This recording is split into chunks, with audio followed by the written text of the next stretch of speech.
bergabung, suatu kehormatan ya.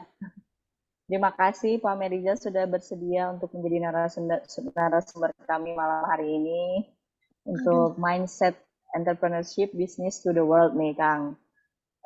Punten mungkin kami dari EXA ya Kang ya berusaha untuk memberikan yang terbaik kepada teman-teman UMKM sebagai pre-event dari Bandung to the World. Mungkin untuk mempersingkat waktu, kami persilahkan kepada Pak Meriza untuk menyampaikan materinya malam hari ini. Terima kasih. Selamat datang teman-teman semua. Semoga malam ini materi dapat lebih bermanfaat dan juga membuka banyak wawasan untuk kita semua. Kami persilahkan. Oke, baik. Suara saya jelas nggak, Teh? Jelas Jelas Pak. ya. Mohon Ya. maaf, saya pakai Jelas, Bu, Pak. Jelas. Saya pakai dua device. Kebetulan saya nunggu travel jam 8. Nanti izin nanti kalau saya gelap di travel nanti PPT-nya aja nggak apa-apa ya, Teh? Oke, sip. Baik, nggak apa-apa, Mangga. Nanti ada adminnya ya, Teh, yang bisa bantu ininya. PPT-nya ada? PPT-nya ada, Mangga. Ada. Kang Boleh Noval dibantu. mungkin ya? Kang Noval untuk menjadikan. Oh ya, sebentar. Ya, Pak Meriza di co-hostnya ya. Saya kebetulan nanti nggak akan bisa PPT ya, Teh? Ya, siap, Mangga. Baik. Bismillahirrahmanirrahim. Assalamualaikum warahmatullahi wabarakatuh. Waalaikumsalam warahmatullahi wabarakatuh. Alhamdulillah, syukurillah bisa ketemu teman-teman luar biasa ya. Saya 2 hari yang lalu sambil di kelas dihubungi sama Kang Abro, teman saya, teman saya nih luar biasa untuk sharing. Saya kaget juga buat teman-teman yang orientasi ekspor TAP. Jadi, waduh, saya bilang gitu ya, gitu. Jadi serius nih Kang Abro. Cuman pas saya lagi pasti lagi di jalan jam segitu jam 8 karena saya dapat travelnya jam 8. Oke, nggak apa-apa. Nah, tapi dan teman-teman salam kenal semua ya. Iya, sama-sama Kang. Salam kenal Sudah semua. saya follow IG-nya loh Kang sebetulnya. Waduh. Luar biasa. Biasa lah Teh. Hidup seorang dosen filosofinya berbagi ya Teh. Iya, nuhun Kang. Sampai-sampai. Semoga apa yang bisa sharing ke teman-teman ini bisa memberikan insight lah ya. Bahwa ketika kita menjalankan bisnis, apalagi dalam konteks ekspor, yang paling diuji bukan bisnis kita sebenarnya kalau menurut saya. Yang diuji adalah mental kita gitu. Itu yang harus benar-benar disiapkan gitu. Jadi kebetulan S1 saya hubungan internasional Teh di 4 ya tahun 95. Saya mendalami ekonomi politik internasional gitu. Jadi salah satunya ekonomi internasional. Jadi skripsi pun saya dulu hubungan Indonesia Jepang gitu ya. Nah, dalam perjalanannya saya juga ini melakukan aktivitas ekspor gitu, dan saat ini saya dosen di Perdagin, perdagangan internasional di Widya Tama. Kita punya program studi itu, dan menurut saya, dan saya dilalahnya lagi, saya kebagian kemarin Kang Abro nelfon saya waktu itu mata kuliah kewirausahaan untuk mahasiswa Perdagin. Waduh, kena banget dah gitu ya gitu, kena banget. Nah, pas sekali ya. Betul sekali. Jadi satu semester ini saya dituntut oleh Prodi untuk anak-anak semester 5 untuk bisa nimbulin mindset kewirausahaannya, karena diharapkan mereka tidak hanya jadi sebagai student tapi juga menjadi pelaku usaha gitu ya di ekspor. Jadi orientasi mindset kewirausahaan beda dengan S2 S3 yang saya ajarin di kampus juga gitu. Tapi domainnya lebih kepada dominannya lokal ya Teh. Nah, ketika ini semoga nanti saya sharing, dan juga ada contoh yang saya dampingin saat ini pelaku usaha dan beberapa ya gitu untuk go ekspor gitu. Kemarin saya juga ada dapat insight, kemarin Teh ini udah berangkat ikut ya kemarin Teh Laila ya. Teh Laila ya, jadi dari sumber juga ya. Iya, Teh Laila dari sumber betul. kami juga. Jadi itu jadi tadi di tag sama beliau, waduh katanya gitu ya. Semoga ini nanti sharing, cuman saya akan bawain konsep berdasarkan hasil kajian saya waktu disertasi saya. Nanti saya sederhanakan, semoga teman-teman bisa mendapatkan value-nya. Baik Teteh, izin saya mulai. Tadi saya ada dikasih judul tadi ya Teh, bagaimana sih menimbulkan mindset. Saya awali tadi ya Teh bahwa ketika ekspor bukan bicara bisnis ansih yang kita pahami, tapi bicara mental sebenarnya. Nah itu profil saya sedikit ya Teh, saya dosen Widyatama. Saat Ya, ini saya ngajar di S2 S3-nya di dosen pasca sebenarnya Teh. Saya pasca ngajar ya. S2 dan S3, tapi S1 juga ini. Konsentrasi saya lebih ke corporate entrepreneurship. Ya. Corporate. Jadi ada konsep besar saat ini yang lagi saya dalamin bahwa entrepreneurship itu ada dua, startup entrepreneurship sama corporate entrepreneurship gitu. Rasanya sih yang ini tepat buat teman-teman tuh bukan startup entrepreneurship lagi, tapi adalah corporate entrepreneurship. Lalu saya di Jabar, lalu di Kadin Kota Bandung saya wakil ketua bidang riset dan inovasi. Ini profil saya untuk bisnis saya namanya Strategis Manajemen Bandung. Saya punya akademi pensiun dan media. Next kan. Lalu ini yang saya jalani ya Teh. Ini lewat sajalah ya gitu. Nah, next. Yang next boleh. Ini tadi saya dibikinkan ya sama teman-teman. Waduh, kaget juga saya. Fotonya nggak nanggung-nanggung. Siapa tuh yang ngambil fotonya? Dapat aja Ada gitu ya teman. Kang ya. Betul. Ada yang ngambil. Waduh, sering gitu. Itu kebetulan waktu itu saya ke Papua. Waktu itu fotonya, foto yang di Papua yang diambil. Tapi ini bagi saya tidak masalah. Tapi yang pasti ada desain yang saya sampaikan teman-teman. Apapun bisnis kita, baik itu levelnya lokal, regional, nasional ataupun global gitu. Dari tahun 95 saya pelajarinya itu adalah konteksnya adalah mindset. Itu yang jadi kuncinya. Jadi ketika 97 saya ekspor itu Teh benang sutra ke Korea Utara Teh. Kan Indonesia sama Korea Utara kan nggak bisa langsung trading langsung gitu ya ke Tuh, China gitu. sulit. Waduh, betul kesalahan saya waktu itu adalah TT Teh, bukan LC. Karena saya kira dia Hmm, itu kerjasama dengan orang teman apa namanya kedutaan Korea ke Korea Utara, wah loss juga Teh. Nyampe di sana, hmm. trikinya luar Ya, biasa ya, ya gitu. ya, ya. Nah itu bicara mental ya Teh, Betul, betul Kang. bicara mental gitu ya gitu. Jadi kita nggak bisa jadi orang yang naif gitu, menganggap orang itu baik semua, tapi di akhirnya kita memang ada beberapa hal yang harus kita lakukan yaitu namanya manajemen risiko. Nah, manajemen risiko itu bukan menjadi sebuah ilmu Teh, tapi sebagai Ya, bagian daripada mindset kita harusnya gitu. Ada konsep mitigasi risiko yang harus kita ini. Saya juga mendampingin teman saat ini untuk makanan untuk ke luar negeri gitu ya Teh. ya. Kejadian juga ada beberapa kendala yang dihadapi. Pertama ya tadi tidak belum memiliki visi yang jelas ngapain sih kita go ekspor gitu Teh. Hmm, Saya teringat ya, bukunya Simon Sinek ya Teh. Start with why gitu. Mulailah dengan why kan gitu. ya. Kadang-kadang kita nggak tahu kenapa kita melakukan ekspor gitu ya. Hmm, Kita tidak pernah tahu why-nya kita melakukan ekspor itu apa sih gitu ya gitu. Kadang-kadang ikutin tren, oh ada peluang ekspor gitu ya. Jadi kadang-kadang kita hanya ikut-ikutan. Jadi dalam konteks why-nya kita lemah sekali. Nah ini adalah salah satu indikasi mindset kewirausahaan dari pelaku usaha itu masih lemah kalau bagi saya gitu. Kenapa? Ketika kita memiliki why yang lemah, maka itu akan berat buat kita untuk menjalankan aktivitas ekspor. Karena di dalam hmm. perjalanannya akan membuat kita bermasalah. Nah, itu beberapa poin yang akan saya sampaikan nanti, Teh. Ya, Jadi ada. konsep mindsetnya saya kontekskan ke ekspor gitu ya. Lalu di situ akan bisa kita lihat apa yang harus kita lakukan. Ada 10 nanti yang harus kita miliki gitu. Oke, boleh lanjut lagi ya, Teh? Silakan. Boleh. Nah, yang PPT-nya lagi boleh kan? Ya, Kang Noval, punten. Novel. Nah, saya mulai dari yang tadi Teh. Permasalahan yang saya lihat dari teman-teman yang Oke, ekspor oke, gitu ya sebentar, Teh. Pak. Oke. Nah, di sini. Ya, Ke atas kan? Nah. Waduh, saya rada-rada belagu dikit ya Teh. Karena aku nggak bisa jalanin PPT-nya. Karena nanti di levelnya iya, iya, Kang Noval. Kang Noval jadi korban jadinya gitu. iya. Nggak Nah, apa-apa Kang.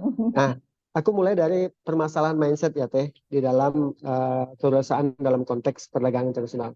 Karena suka tidak suka bicara ekspor go global itu tentu kita dalam konteks manajemen pasti lagi ke international trade perdagangan internasional.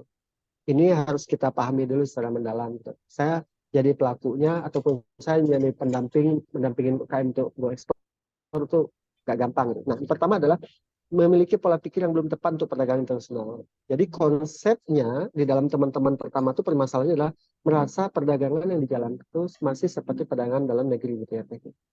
Jadi tidak ada shifting dalam cara memandang perdagangan tersebut gitu ya. Gitu. Bagi saya pola pikir ini sangat fatal kan gitu. Ya, teman-teman itu tidak disadarkan dulu konsep perdagangan internasional itu apa sih, kenapa melakukan perdagangan internasional, siapa yang melakukan perdagangan internasional, siapa target pasar kita, lalu apa bisnis prosesnya seperti apa, financial aspeknya seperti apa. Ini kadang-kadang dilupakan gitu, belum dipahami, bukan dilupakan, belum dipahami. Nah, ketika ini belum dipahami dengan baik, ini berdampak kepada mindset dan pola pikir dalam menjalankan aktivitas perdagangan internasional itu. Nah, bagi saya ini banyak sekali banyak sekali. Beberapa kali saya diminta untuk melakukan materi di dagang internasional. Jangankan perdagangan internasional, konsep bisnis aja nggak paham tuh. Ini bagi saya bahaya banget gitu. Bahaya banget. Konsep bisnis di mana orientasinya adalah profit pastinya gitu ya. Total profit sebagai tujuan akhir. Sementara itu belum dipahami dengan baik. Ini adalah kesalahan pertama yang dimiliki oleh banyak orang begitu. Apalagi buat teman. Jadi apa yang harus dipahami, miliki dulu pola pikir apa sih sebenarnya perdagangan internasional itu. Itu yang pertama. Yang kedua, lemah di manajemen risiko. Ini bagi saya temuan saya gitu. Rata-rata pelaku usaha skala UMKM lemah di manajemen risiko. Mereka tidak mengerti apa itu risiko. Risiko itu adalah loss ya, Teh. Kerugian yang diakibatkan oleh bisa jadi aktivitas bisnis kita ataupun juga karena eksternal kita, misal alam gitu ya Teh. Misalnya kita ngirim barang lewat laut, ada kapal. Di lahan saya juga pernah bekerja di asuransi 3 tahun dulu Teh, asuransi kerugian. Jadi ketika isunya di ekspor international trade itu adalah bicara tentang mitigasi risiko, dan ini sangat lemah dimiliki oleh pelaku usaha, dan ini berawal dari mereka mindsetnya sangat lemah terhadap ini. Nah, bagi saya manajemen risiko ini benar-benar harus dipahami dengan baik oleh kita kalau mau, contoh mau kirim barang makanan. Kemarin kan saya sempat diskusi dengan teman-teman di Taiwan Teh minggu lalu tuh, Jumat malam minggu lalu. Mereka para PMI Taiwan ingin produk UMKM. Di situ kan harus memahami potensi risiko kita kirim ke sana apa gitu ya Teh. Ya, potensi risiko keuangannya, masalah payment, masalah pemasaran, masalah distribusi, masalah bisnis proses. Ini kan menjadi poin buat kita yang kita antisipasi ya Teh. Nah, ini bagi saya titik kritis buat teman-teman yang mau bermain di level perdagangan internasional ya, yaitu ekspor gitu. Manajemen risiko itu adalah sesuatu yang wajib gitu. Manajemen risiko di mana? Manajemen risiko yang akibat aktivitas bisnis kita, baik itu finance, marketing, operation HR, ataupun manajemen risiko akibat alam ya Teh, yang pastinya uncontrollable buat kita. Nah, bagi saya ini harus menjadi titik kritis yang ditutup oleh teman-teman. Semua potensi risiko harus di ini. Itu bisa kok di mapping mana risiko itu. Saya punya ya Teh tool-toolnya gitu ya. Oh ini ya, misalnya dari sisi potensi. Kalau kami di asuransi dulu, oh negara ini nggak boleh dimasuki, kenapa lagi perang, maka ini nggak boleh dijamin. Kenapa? Itu berhubungan dengan asuransi pengangkutan ya Teh. Ya. Asuransi pengangkutan. Nah, ini menjadi titik kelemahan kedua. Yang ketiga, belum punya visi yang jelas untuk menjalankan perdagangan internasional. Visi yang saya sebut impiannya kemana sih Teh gitu ya. Why Lemah tadi ya Teh. Kang ya? Why-nya Teh. Why tadi ya. Ini titik kritis bagi saya. Kenapa sih harus saya ekspor? Kenapa nggak dalam negeri saja?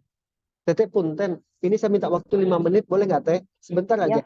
Saya mau pindah naik travel, boleh ya Teh? Oh iya, Samatin silakan. yang ini, samatin ini saya pakai HP. Sebentar ya Teh, sebentar aja. Iya, mangga. Saya leave yang ini. Mungkin diisi dulu sama Teteh, silakan sebentar. Ya, mangga Kang. Ya, terima kasih. Ya, teman-teman, mungkin kita menunggu dulu ya Kang Meriza ya untuk berpindah lokasi.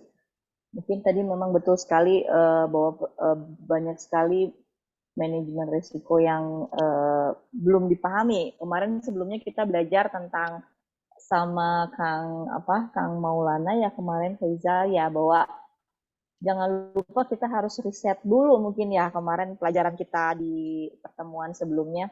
Jadi sebelum kita bisa memahami perdagangan internasional dan manajemen risiko, sebelum kita melakukan ekspor itu mungkin memang betul-betul risetnya harus mendalam gitu ya, mungkin seperti itu teman-teman yang lumayan ya kita banyak belajar juga nih.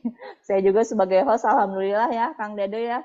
Iya, Mulai dari betul. pertama Kang Dede saya memang tidak punya sama sekali tidak punya apa namanya misi untuk berekspor sampai sekarang mulai kepikiran Kang ya. Iya, Waduh, betul. ekspor kayaknya asik juga ya gitu ya Kang ya. Memang dengan segala risikonya tapi ya Kang ya memang harus kita Iya. pahami gitu. Ya, dan itu semua rekamannya alhamdulillah kita ada ya. Jadi nanti tinggal lihat di YouTube yang kemarin-kemarin teman-teman semua nggak ngikutin. Itu materinya benar-benar keren-keren loh. Iya, Dari teman-teman mulai luar Bu, biasa loh. iya betul. Siapa Bu Mega ya?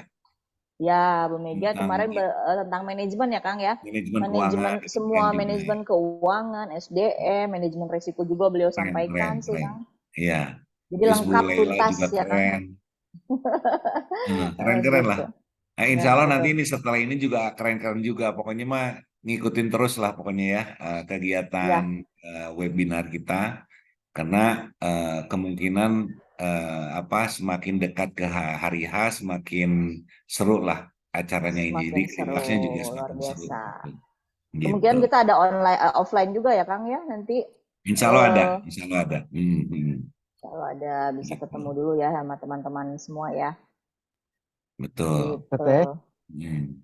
Ya. Oh iya buat Nah, sudah teman-teman yang masuk belum nih. belum Ya, mangga Kang kirim Dede. apa belum kirim katalog ya segera kirim ya teman-teman semua ya karena kami akan sebarkan ke beberapa negara katalog itu untuk mengikuti pameran-pameran di luar gitu loh jadi mana nanti yang terpilih akan kita promosikan untuk ikut pameran di luar negeri sudah mulai belum Ya, ya oke. Pak Meganya Santos. Pak siapa sudah oh sudah mangga mangga kedengaran Pak suara Sudah saya, Mega masuk. Teteh? Ya, mangga. Mediza mangga. Oke. Dilanjut. Izin nanti kalau gelap ya, Teh. Ya, nggak apa-apa. Udah. Oke. Nah, saya lanjut yang tadi ya, Teteh. Jadi, Ya, titik kritisnya adalah di permasalahan divisi ini, Teh. Menurut saya ini harus dibenahin dulu sama teman-temannya ketika why-nya belum kejawab. Why-nya belum kejawab. Bagi saya, why ini menjadi titik, karena banyak temuan saya Teh beberapa itu ketika ada trouble sedikit ya, Teh. Pada nyerah gitu ya, Teh. Gitu. Nah, jadi buat teman-teman, ketika kan kita tuh ekspor satu kali bisa jadi nggak 100% benar, bisa jadi gagal. Kedua, ketiga gitu ya, Teh. Nah, ini kan membutuhkan mental ya, Teh. Pola pikir menjadi sebuah sikap mental. Nah, bagi saya visi ini harus dijelasin dulu ya, Teh. Dibongkar dulu gitu. Why saya harus melakukan ekspor? Sementara pasar dalam negeri masih banyak kok gitu ya, Teh gitu. Nah, ini temuan saya, Teh. Ini berharga banget kalau bagi saya sebagai dosen. Jika visi belum dibuatkan, ditetapkan, bisa melakukan ekspor gitu akan menjadi apa jadi apa ya constraint ya constraint buat teman-teman. Nah oleh karena itu nanti di bagian meningkatkan mindset saya akan bahas lebih dalam. Selanjutnya teh tadi sama ya teh lemah di manajemen risiko maaf. Yang kelima teh tidak berpikir dan bertindak cepat teh. Nah contoh tadi kan Pak siapa ya Pak Herman tadi ya teh nawarin silakan teman-teman katalognya dikumpulkan maka itu akan kita kirim ke beberapa negara untuk display. Nah, bagi kita sebagai seorang non ini menjadi sebuah peluang ya teh. Peluang. Nah, temuan saya teh kadang-kadang gemes juga teh.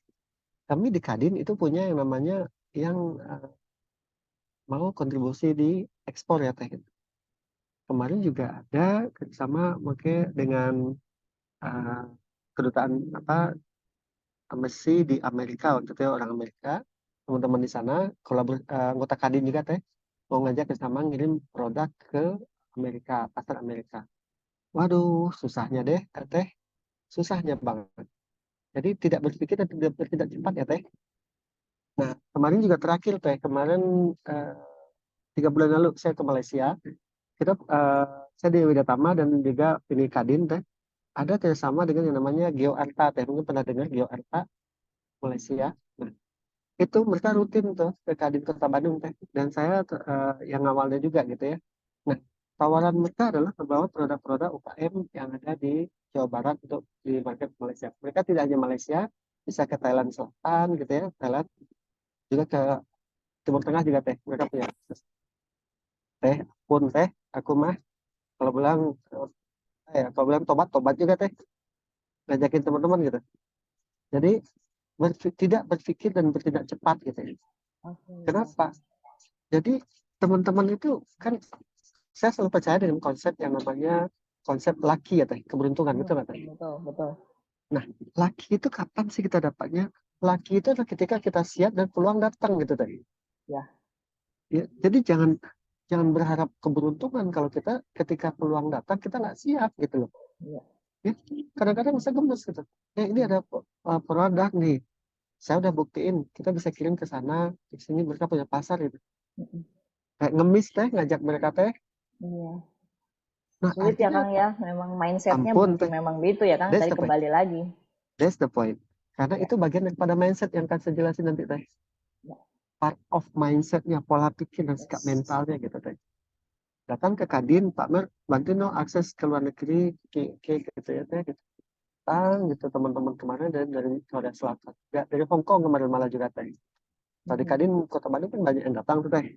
Ya, diajak pertemuan yang datang cuma berapa orang gitu ya teh gitu.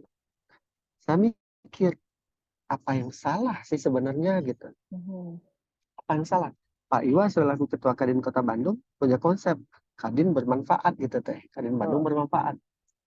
Kenapa ketika ada peluang teman-teman tuh nggak siap gitu? Nah, bagi saya ini sebuah temuan menarik saya gitu, bahwa dimensi mindset itu adalah tidak berpikir dan bertindak cepat gitu. Jadi terlalu banyak konsideran, terlalu banyak pikirin, akhirnya peluang lewat ya teh. Karena saya malu sendiri tuh dengan teman-teman yang luar tuh. Nah, teh inilah 4 ya teh jadinya temuan-temuan saya yang selain yang teknis lah ya teh. Kalau teknis mau bicara financing, pembiayaan segala ya. Tapi karena fokus kita adalah di mindset, bagi saya ini adalah isu utama yang harus menjadi perhatian buat teman-teman. Kenapa mindset itu menjadi penting? Sekelas apapun Bu Mega ngajarin, sekelas apapun Bu Laila ngajarin, sekelas apapun Teh Evi sama teman-teman apa tadi teh apa teh eksa mengajak, tapi ketika mindsetnya tidak berubah, belum masuk, bagi saya selalu bicara ini yang tadi saya sampaikan di kelas pasca teh, harus ada shifting teh.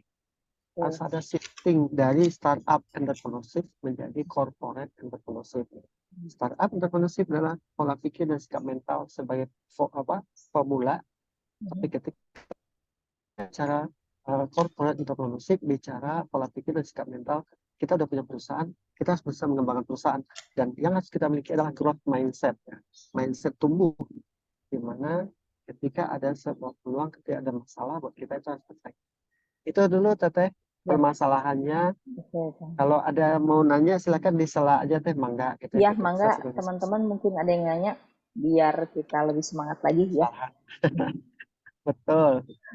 Cuman aku nggak nyiapin hadiah teh. Iya, nggak ada door prize ya Kang. Ya, mangga silakan. Ada yang mau bertanya. Mangga kalau teman-teman ada silakan. Silakan. Mau raise hand kalau boleh. Saya kebetulan boleh. Kebetulan dulu teh waktu disertasi saya teh, saya fokus mendalami mindset teh sebagai variabel di luar, ada 3 variabel yang saya teliti deh. Variabel mindset utama sebagai founder atau pemiliknya, variabel manajerial teh, sama variabel eksternal. Iya, Majority itu ada di mindset, di pola pikir. Iya, betul. Kadang kita suka ada mental block juga ya Pak ya, Kang ya. That's the point. Saya panggil Akang ya Kang, nggak apa-apa ya Kang, karena siap, kata Kang Dadui biar ini lebih merasa muda gitu ya. Siap Teteh. Mental block itu yang harus di break dulu teh. Iya. Di break dulu.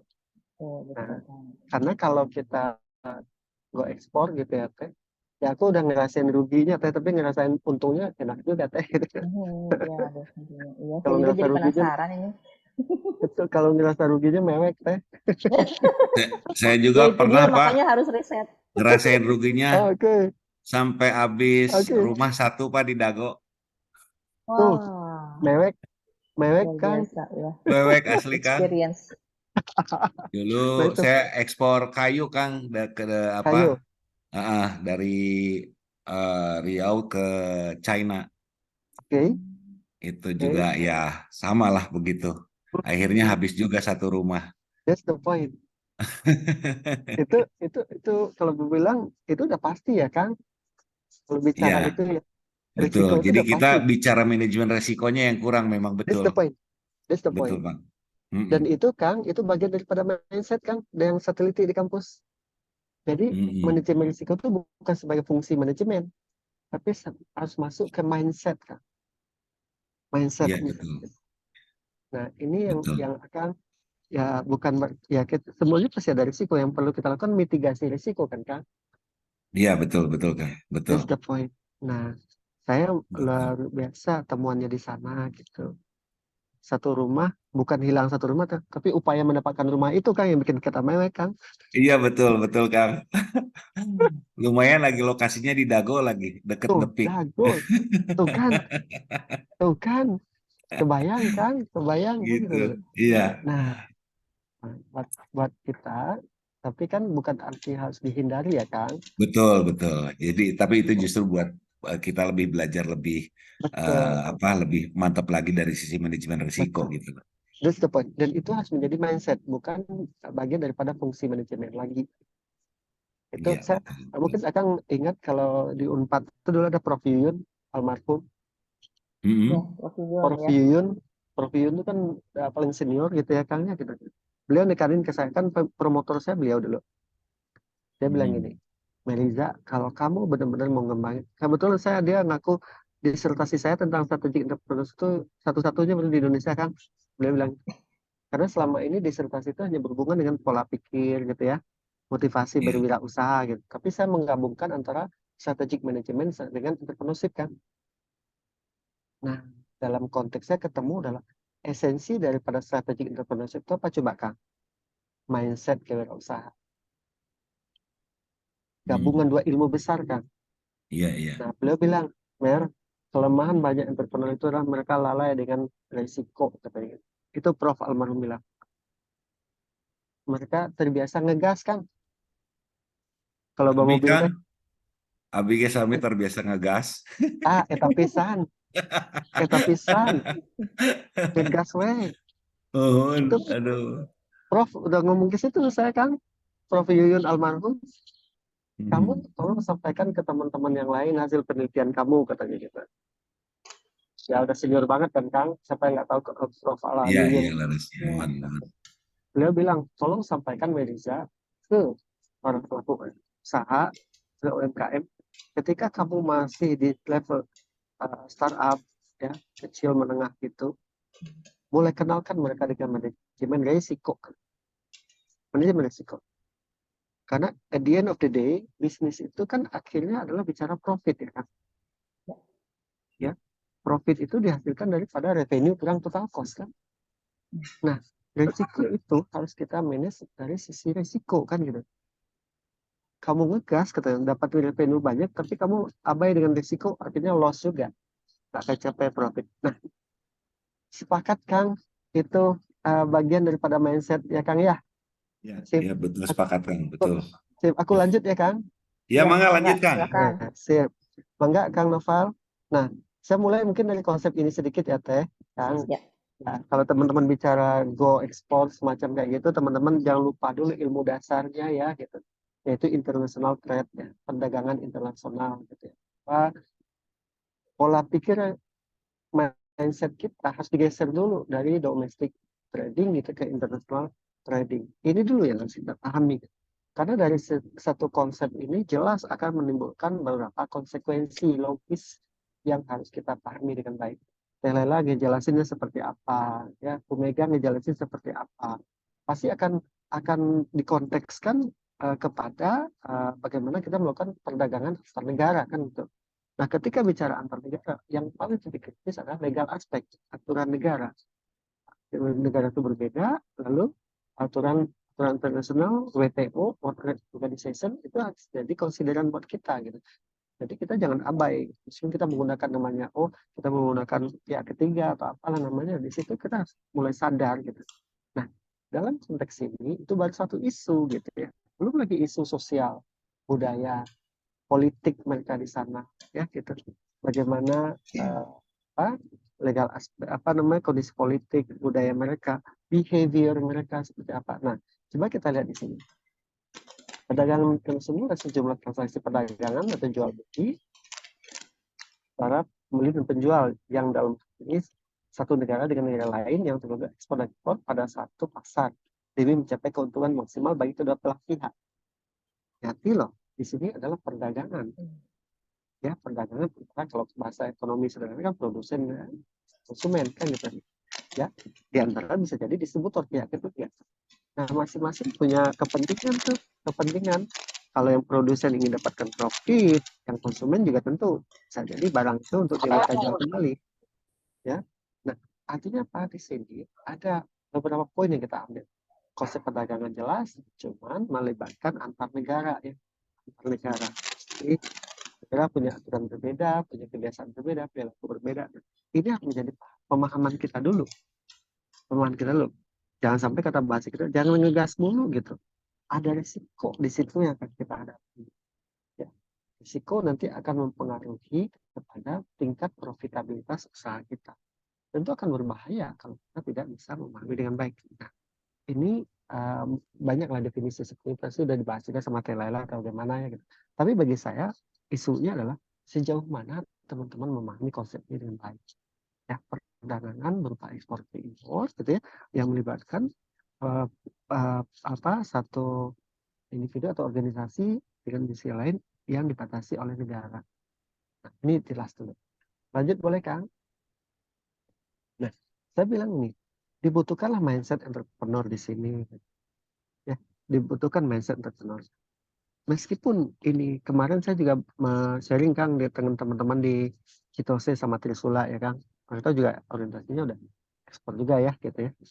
Nah, terasa sekali saya tidak merasakan ini hanya untuk UMKM saja, tetapi juga untuk big company. Itu yang saya sebut tadi corporate entrepreneurship. Corporate entrepreneurship ini menuntut pola pikir gitu. Sekelas perusahaan besar aja yang udah TBK, dia tetap meningkatkan yang namanya mindset kewirausahaan. Apalagi untuk di yang namanya ekspor gitu ya. Gitu. Nah, lalu apa sih entrepreneurial mindset itu? Nah, saya coba ya, kan? Ini hasil kajian saya, Teh. Teorinya teman-teman nggak akan dapatkan dari teori ahli pun lah ya gitu. Karena kalau kami di kampus dulu untuk lulus, Meriza, kamu harus baca 1000 jurnal, kamu harus bikin definisi sendiri. Gitu. Izin ya Teh Evi, ini definisi saya sendiri ya Teh. Iya, bagus, silakan. Luar hasil biasa dari ini. hasil dari kajian Iya. Teh. Nah, di sini saya entrepreneurial mindset itu adalah set sama dengan entrepreneurship gitu ya. Kan entrepreneurship itu bukan status atau pekerjaan, tetapi dia adalah mindset sebenarnya. Pola pikir yang berubah menjadi sebuah sikap mental. Jadi diawali dulu teman-teman. Teman-teman harus ada shifting dari cara berpikirnya. Ketika kita masih di domestik dalam negeri itu akan berbeda dengan konsep luar negeri. Nah, pola pikir yang berubah menjadi sikap mental. Sikap mental kan bicara apa sih? Gitu ya? Kita bisa nggak sih menjadikan ini sebagai sebuah hal yang memang kita butuhkan gitu. Bukan hanya sampingan, jalankan ekspor ini bukan sampingan. Ini sebuah kebutuhan gitu. Nah, tentu kita akan fight ketika kita tahu kenapa kita melakukan ekspor.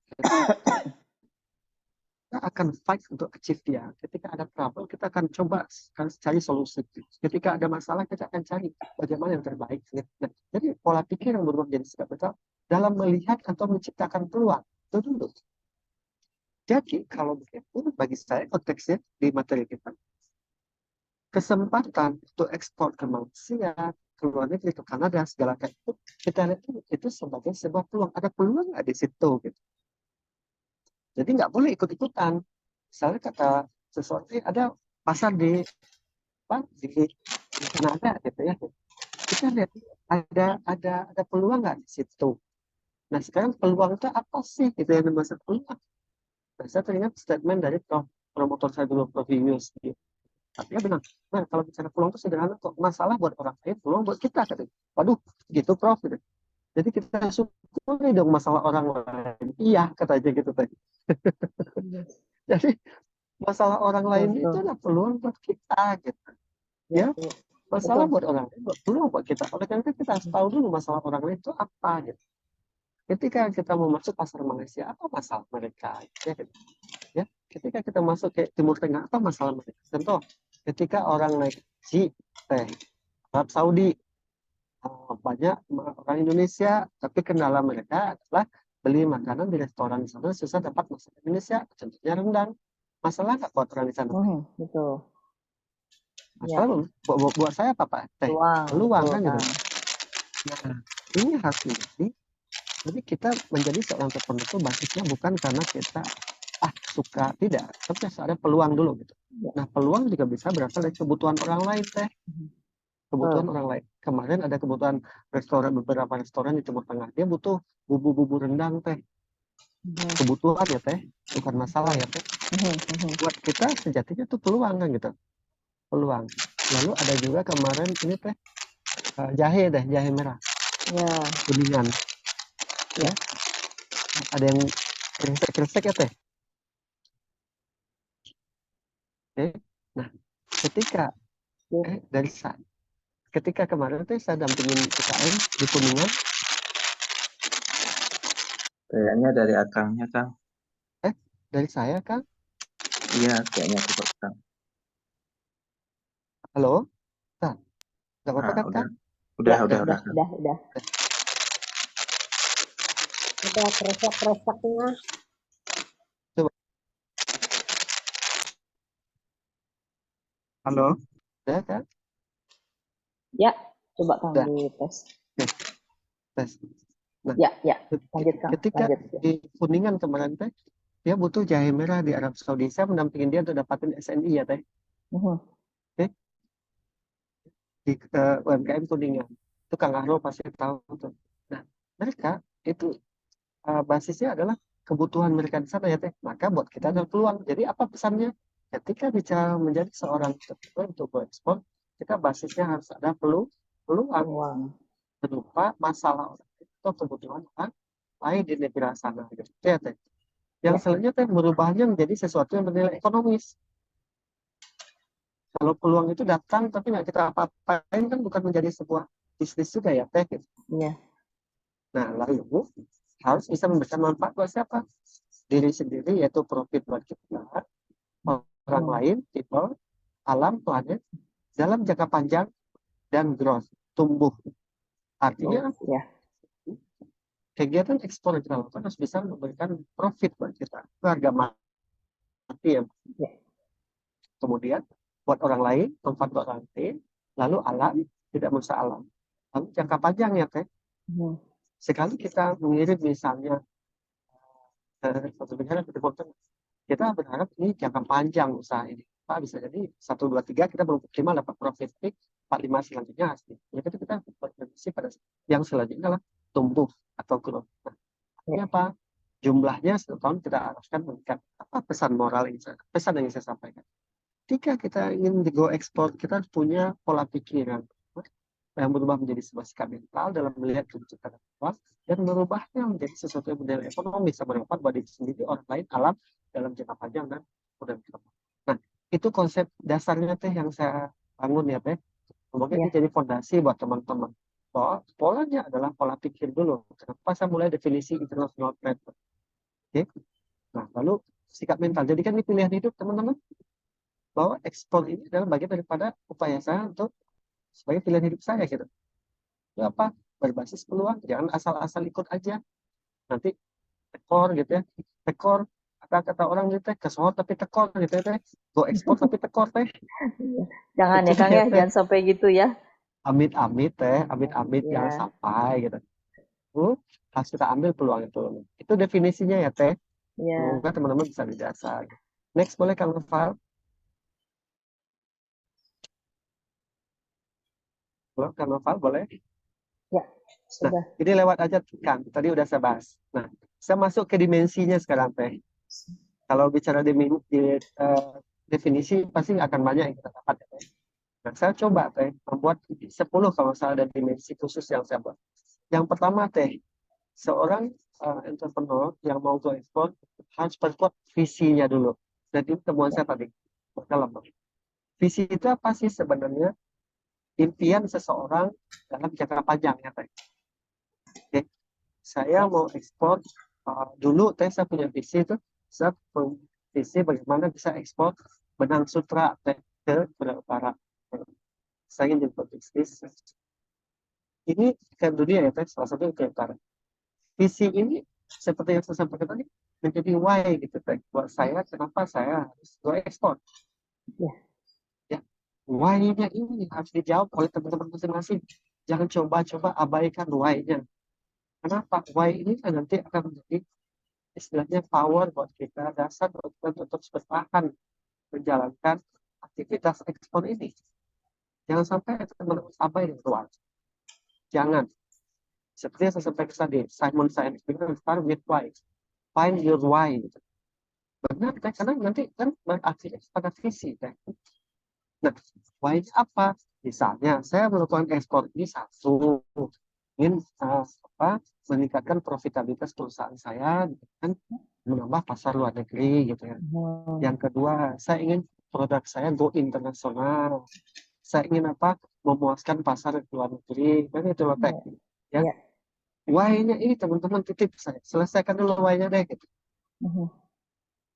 Jadi 10 tahun ke depan saya dengan melakukan ekspor produk itu, saya sudah bisa membawa produk-produk saya ke luar negeri, saya bisa pasar di Asia, saya pernah ada semuanya.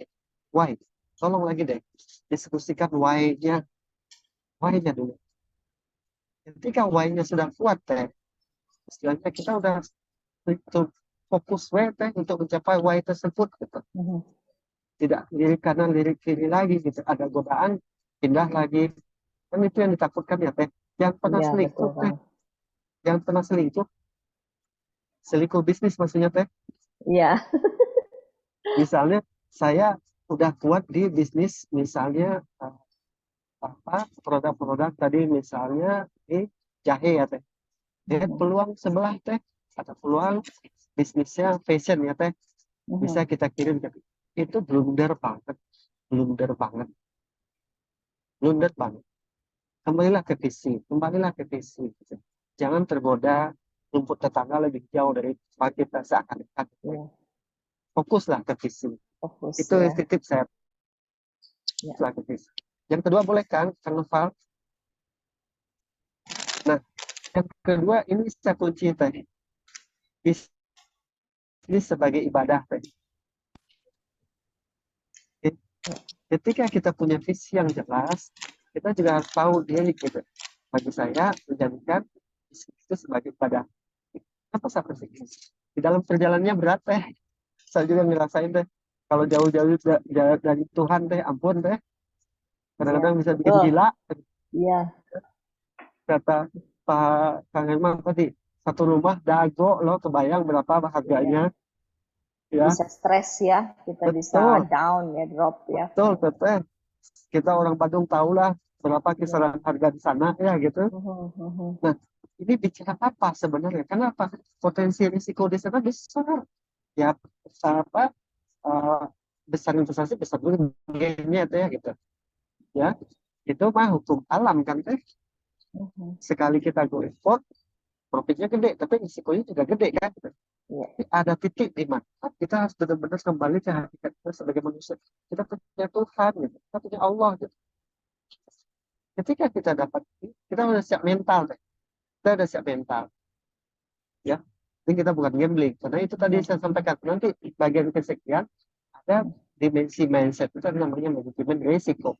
Supaya kita bisa meminimalisir tidak mengalami banyak risiko tadi. Jadi teman-teman, jadikanlah bisnis itu sebagai ibadah. Ya, ada Tuhan kita resek lagi ya Teh? Ya sedikit kresek-kresek sih. Sedikit ya Teh? Iya, tapi masih jelas sih Kang. Masih jelas ya? kedengaran sih. Jadi bisnis sebagai ibadah. Boleh yang ketiga Kang? Mencari peluang ya Teh. Ya. Akan kalau kita mau mendalami, ya coba saya dampingin itu kemana-mana cari peluang Teh. Ya tadi konsep peluang adalah masalah orang lain ataupun kebutuhan orang lain, itu adalah peluang buat kita. Nah, gimana cara mendapatkan informasinya gitu ya kita. Nah, mungkin Teh Laila kemarin sudah menjelaskan bagaimana di web ya Teh ya, untuk Ya. butuh pasar ini, negara ini lebih butuh ini. Itu Betul. adalah part of itu. Apa yang disampaikan Teh Laila, asli itu dalam konteks kita mencari peluang Mhm. ya Teh. Itu Ya. hukumnya. Jadi dimensi ketiga, hidup kita tuh dari peluang Teh. Mhm. Hidup kita dari peluang. Jadi jangan menyendiri, merasa udah cukup, jangan. Ya. Nah, Ya. di sini peluang dari mana? Di internet, dari komunitas ya Teh. Iya, betul. Ya, Seperti EXA ini, Kang, sebetulnya. betul. EXA Nah, itu kan kita seperti membuka peluang gitu ya, Kang ya. this the point. Jadi kan, iya betul. Jadi Ini alhamdulillah bisa tergabung ini sebagai peluang juga ya, Kang. betul Teh. Sudah digambarkan negara mana Ya, gitu ya, lalu betul. produknya apa gitu ya. Betul. Nah, ini kan jadi, itu saya bilang tadi kan, Teh, pola pikir itu berbasis pada peluang.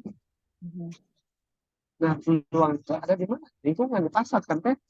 Nah, tinggal cari pasar mana yang punya masalah, pasar mana yang butuh produk kita. Kan itu poinnya sebenarnya. Itu harus menjadi mindset buat kita. Mhm. Dimensi mindset buat kita bahwa hidup kita harus mencari dan mengoptimasi peluang. Jadi Excel udah menawarin, makanya harus kita optimasi kan. Mhm. Gitu.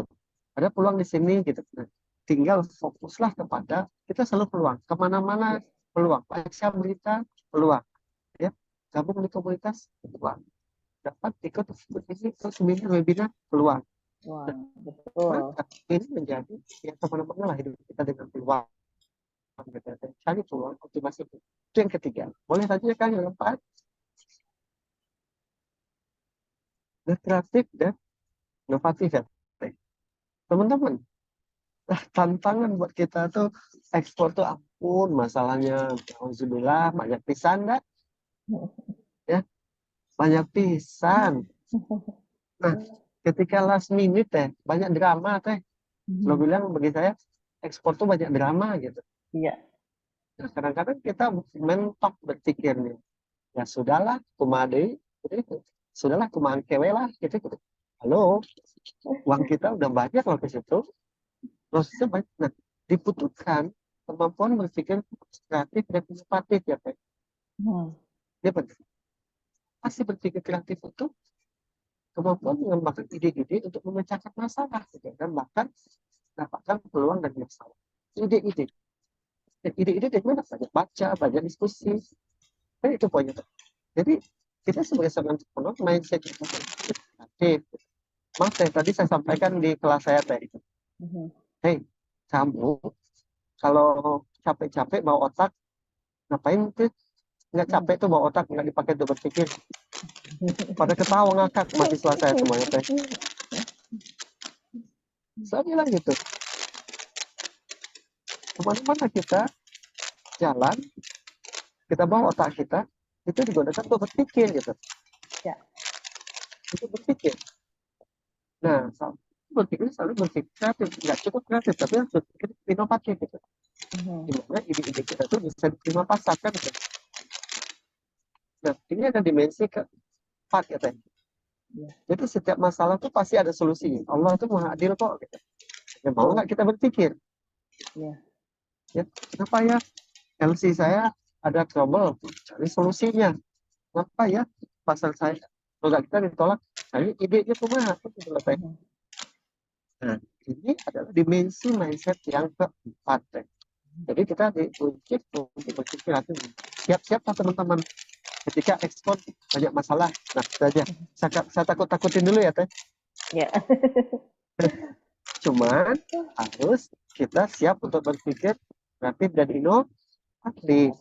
Teh, betul kan? Bisa ada kan tempat konsultasi, tempat diskusi. Ya, betul. Tapi daripada kita untuk mendapatkan ide-ide untuk solusi. Ya. Tuh. Nah, selanjutnya boleh Kang Nova. Dan selanjutnya adalah ini berpikir dan bertindak cepat. Ini kan jadi kelemahan kita tadi ya Teh. Mhm. Nah, saya udah nawarin dong peluang. Mau diambil apa kagak? It's in your hand. Ya, decision is yours. Take or not, gitu ya gitu. Karena EXA tetap akan jalan, betul nggak Teh? Ya, betul. Ya, keretanya akan tetap jalan gitu. Tergantung di kita, ya, tergantung di kita. Kemarin Kang Abdul nelfon saya, Pak Mir bisa, tapi saya jelasin dulu ke Kang Abdul, Kang, aku yang telepon boleh nggak? Kenapa? Saya nggak mau kehilangan momentum Teh. Berpikir dan tidak cepat, nggak perlu mikir 5 menit Teh. Ya, saya bilang itu, saya bilang ke Kang Abdul. Tapi syarat dan ketentuan berlaku ya kan, jam 8 saya di travel, saya nggak bisa on cam. Oh nggak apa-apa. Artinya apa? Buat kita sebagai seorang entrepreneur nggak boleh berpikir lambat. Ya, nggak boleh berpikir lambat. Kita harus berpikir cepat. Ada tingkat thinking kita harus lebih cepat sehingga kita bisa bikin dengan cepat kan gitu. Nah, kenapa? Ketika kita bicara dengan pasar luar negeri, mereka kalau pasar luar negeri mau cepat kan, nggak mau lemot ya kayak lambat, pasti ditinggal, Ya. pasti ditinggal, nggak mau dia lambat. Oleh karena itu teman-teman kita harus berpikir dan bertindak cepat. Ada cerita gitu. Nah, lanjut boleh Kang Nova? Boleh yang keenam? Nah, yang keenam adalah berorientasi pada konsumen teman-teman.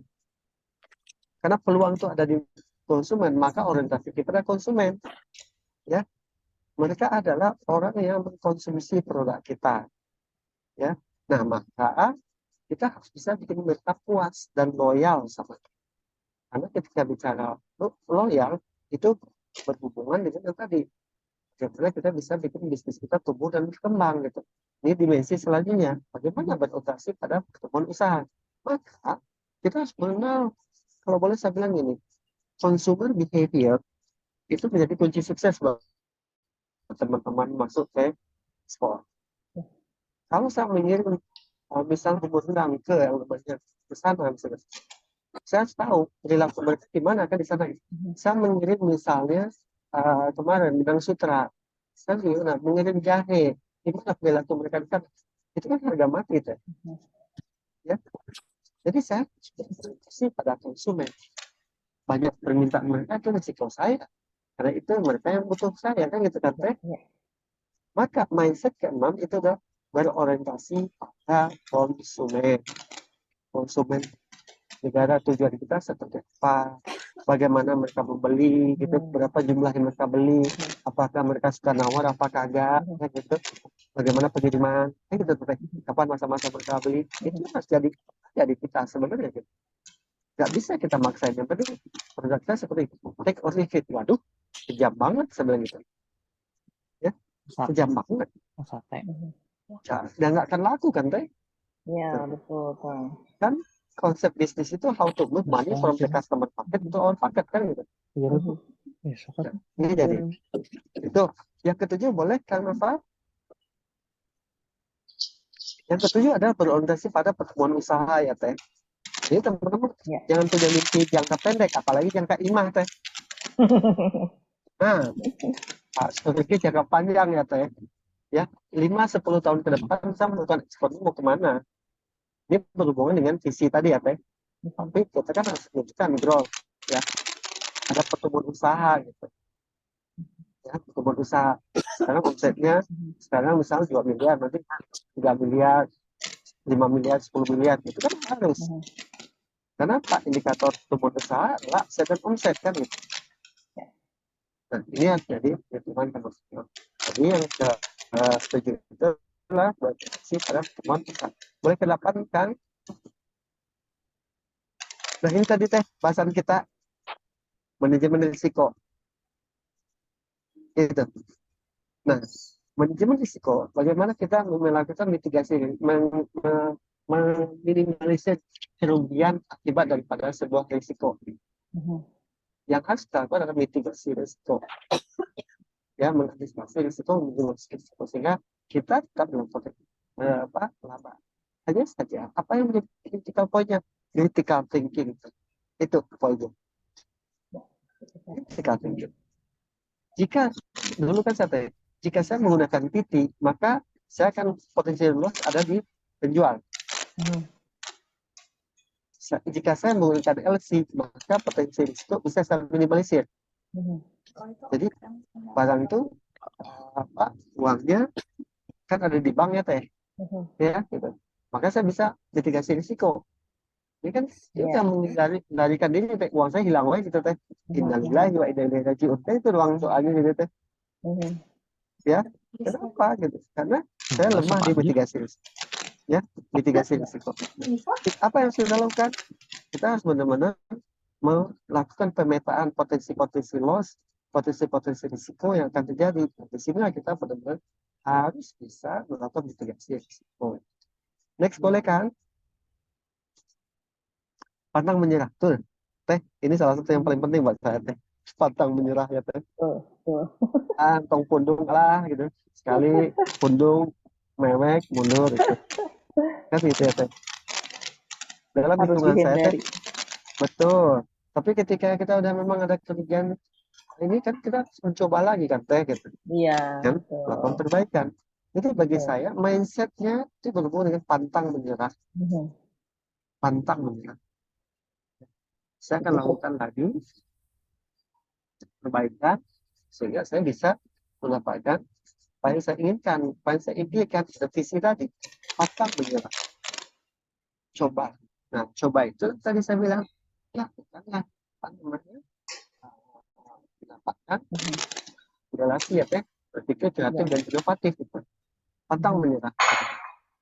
Semuanya udah kita lakukan, mitigasi risiko udah kita lakukan, ya. Ini harus kita lakukan. Nah, disinilah kita diperlukan berpikir kreatif dan inovatif tadi, agar kita tidak menyerah. Nah, yang terakhir deh, 10. Boleh kan? Menjadi seorang pembelajar tadi. Ini titip teman-teman, kalau teman-teman sudah menjadi seorang punya mindset, kalau saya masih teringat tuh kata-kata Robert Kiyosaki teh, Anda bekerja jangan anggap bekerja, tapi anggap belajar. Ya. Di setiap saat kita harus belajar. Ya, saya menggunakan saya bicara gini.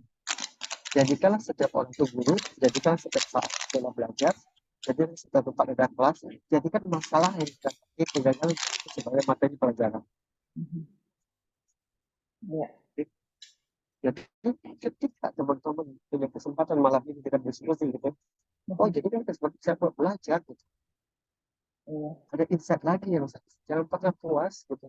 Dan saya udah pintar gitu, jangan. Nah, saya mau coba memetakan ya teh yang harus dipahami. Pertama, tetap teh, maaf saya sebagai orang beragama, saya bilang agama itu jadi landasan. Ya. Kenapa? Bahkan dengan negara-negara barat pun dia sangat menjunjung etika bisnis. Betul nggak teh? Ya. Bisnis etik itu muncul akan bisa terlaksana kalau kita punya pemahaman yang kuat tentang agama. Itu pemahaman saya. Jadi landasan itu perlu kuat. Apalagi ketika kita menghadapi masalah. Yang saya sampaikan tadi, bisnis sebagai ibadah. Nah, yang kedua teh thinking ability. Belajar tentang kemampuan berpikir analitis teh.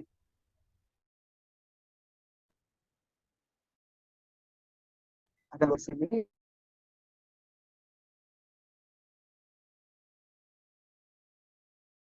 kritis bertemu kritis strategi itu adalah bagian yang kalau penting teh baik teman-teman loh. Apa kan aku nggak semua langsung dengan ekonomi. Tah dulu bro, sampai gitu. NT itu belajar international trade itu bagian dari ekonomi loh kan. Jadi maksudmu apa kan gitu ya katanya. Ada prinsip-prinsip ekonomi loh di situ. Dan prinsip-prinsip ekonomi itu berlaku umum gitu. Ya, berlaku umum. Supply and demand itu jangan abai gitu. Cukup elastisitas gitu kan. Ekonomi makro, ekonomi mikro. Maka saya bilang gitu. Memang seolah saya nambah beban untuk belajar memang risiko saya. Tapi daripada upaya kita mitigasi risiko gitu. Ya, kita belajar ekonomi makro, bicara tentang lingkungan bisnis, bicara customer, competitor, supply, sama center, channel distribution. bicara pastel, politik, ekonomi, sosial, teknologi, dan law. Itu kan bagian pada Dipahami. makro. Iya. Harus dipahami gitu loh. Mhm. Itu bisa gitu untuk mata. Nah, maka ekonomi harus dipelajari. Pelajari kayak itu. Selanjutnya, entrepreneurship yang tadi udah jelas ya teh, sebuah sikap mental, pola pikir masing-masing. Yang itu bisnis, teman-teman seperti bisnis. Mhm. Bisnis itu pasti create money sama create value. Dan saat ini, kita tidak masih pada create money. Tapi mereka ada create value. Ada peraturan perundang-undangan, bisa jadi juga, mereka tidak ikutin peraturan WTO gitu ya teh. Iya. Tidak hanya bicara bisnis semata, tapi bicara etika bisnis. Itu ini yang Betul masuk sekali. kita. Mhm. Lalu manajemen, nah teman-teman, katanya tadi udah diajak sama kayak manajemen. Manajemen itu pasti bagaimana kita bekerja dengan dan melayani orang lain. Konsepnya seperti apa? Ya, fungsi sebagai proses juga ya. Dan fungsinya siapa apa? Finance, kita sebagai keuangan. Bagaimana proses pembayaran di sana. Terus nanti marketing tidak bicara ekspor pameran saja, tapi juga bisa menggunakan web, ya gitu, Ya. sosial media dan lain gitu. Lalu bicara bisnis proses, bagaimana proses pengiriman, packingnya harus dapat di full web juga disemprot dulu, gitu banyak lah teh prosesnya ya teh, Betul. tergantung Betul. karakter produknya kan, bagaimana Iya. dengan istilahnya perusahaan-perusahaan terkait gitu. Nah, bisnis prosesnya kan harus kita kawal gitu loh, Mhm. ya masuk kontainer, masuk ke forwarder, oke. Nah, ini kan harus menjadi pemahaman kita gitu. Itu tidak lepas dari terakhir SDM teh kan harus di-insightkan juga. Nah, manajemen. Apalagi kita berhubungan dengan nah itu digitalisasi teh. Iya. Sekarang Digitalisasi harus ya Kang ya kita menguasai juga ya nih digitalisasi ini juga. Itu yang harus kita pahami kan. Itu kenapa kuncinya tadi jadilah seorang pembelajar kan teh. Iya. Ya, jadilah seorang pembelajar. Wah, pamer aku udah tua, aku bisa belajar digital. Halo, kan? Gak ada kata tua di situ. Tetap harus Ya, belajar. technically fit. Betul. Nah, terakhir teh legal teh. Ini juga tidak suka. Kenapa? Selalu saya sampaikan dimanapun termasuk itu. Saya bilang, teman-teman hati-hati loh. Kita seringkali abai dengan legal. Kenapa gitu Pak? Itu cuma dua. Perdata sama pidana. Dalam konteks perjanjian, itu masih perdata. Bisa dikhususkan dengan negosiasi. Tapi kalau one prestasi, penggelapan, itu udah masuk ke pidana sama gitu. Tidak bisa, jangan abai di sana. Kalau teman-teman abai di sana, bisa hukum, penjara. Ini ya konsekuensinya kan. Nah, teh itulah 10 mindset teh. Boleh lanjutkan? Ya, 10 mindset yang harus dimensi mindset harus teman-teman kuasai. Mungkin kalau ini lebih di luar ini sih, tapi untuk lamaan diskusi dulu ya teh. Mangga teh. Iya, mangga. Teman-teman ada yang mau bertanya dari teman-teman nih? Memang sebetulnya memang ekspor itu mudah tapi tidak mudah, mungkin begitu ya Kang ya. Banyak sekali aspek yang harus dipahami ya Kang. Kita harus riset dulu pasar kita, lalu mengetahui bahwa peluang itu seperti apa, dan kadang-kadang kan permasalahan UKM itu dari produk ya Kang. Kadang kita konsentrasi ke produk aja ya. Mungkin gitu ya Kang. Nah, aspek yang lainnya kadang kita lupa belajar juga Kang. Itu penting banget, kita harus selalu belajar ya dari segala sisi, sehingga nanti insya Allah mungkin bisa dilancarkan ya Kang. Nah, ini mungkin di sini juga peranan EXA nih Kang. Peranan EXA ini kan berisi teman-teman yang sudah memiliki pengalaman ya Kang, experience di bidang ekspor. Lalu jadi saya pikir ini merupakan wadah juga nih untuk teman-teman yang punya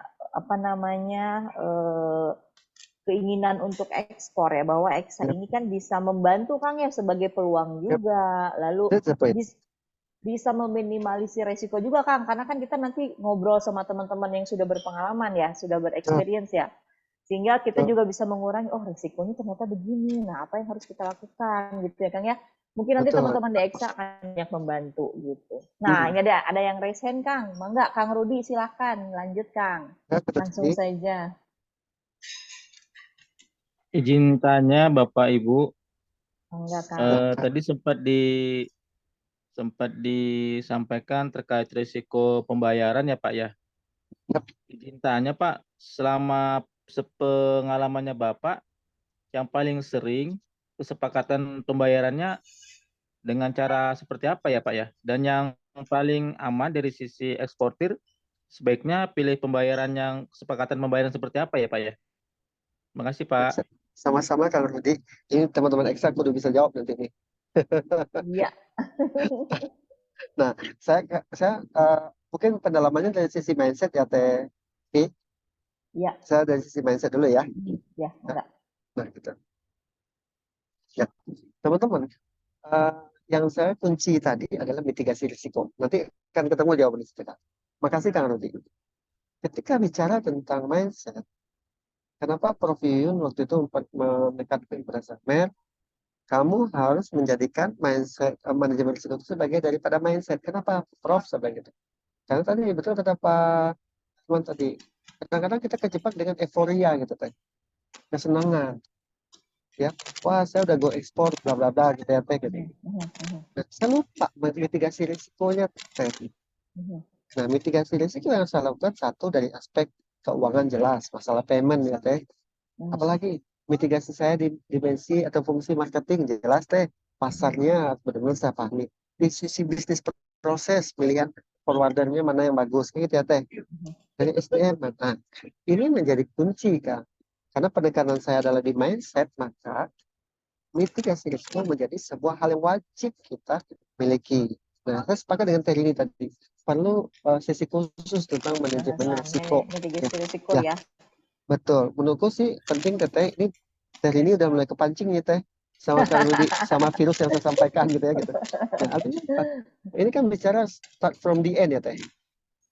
Start from the end-nya adalah ketika kita endingnya adalah profit. Tapi profit itu akan ke distract kalau kita lemah di manajemen risiko. Betul kan Teh? Nah, kembali ke Kang tadi, Kang Rudi, ini moga ada tambahan nanti dari teman-teman saya gitu. Ini pengalaman saya dulu ya Kang.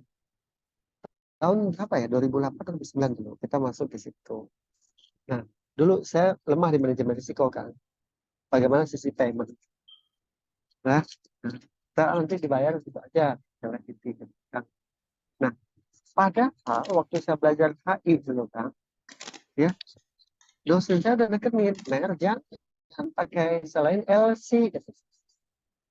Ya, kredit kan gitu. Kenapa gitu? Karena ketika LC kredit akan ada pihak ketiga di situ gitu ya. Gitu. Ya Bang. Jadi kita sebagai eksportir relatif lebih aman gitu. Kenapa? Uang si buyer itu ada di bank. Ya, kan ada bank di negara dia, lalu bank di negara kita kan gitu kan. Nah, maka bagian pada mitigasi risiko adalah kan LC level. Jadi tadi kan tadi. Nah, itu akan membuat kita relatif aman. Ketika ada potensi loss, si konsumen shifting sama kita kan gitu kan. Konsumen mulai hal yang tidak benar sama kita. Nah, maka ini akan bisa membantu kita mitigasi risiko tersebut. Nah, mungkin ada tambahan dari teman-teman dari AXA. Ya. Boleh Pak, saya tambahin sedikit ya. Silakan. Saya akan share sedikit ya tentang payment ya. Sebentar. Ya. Stock sharing aja yang punya aku ya Kak. Oke.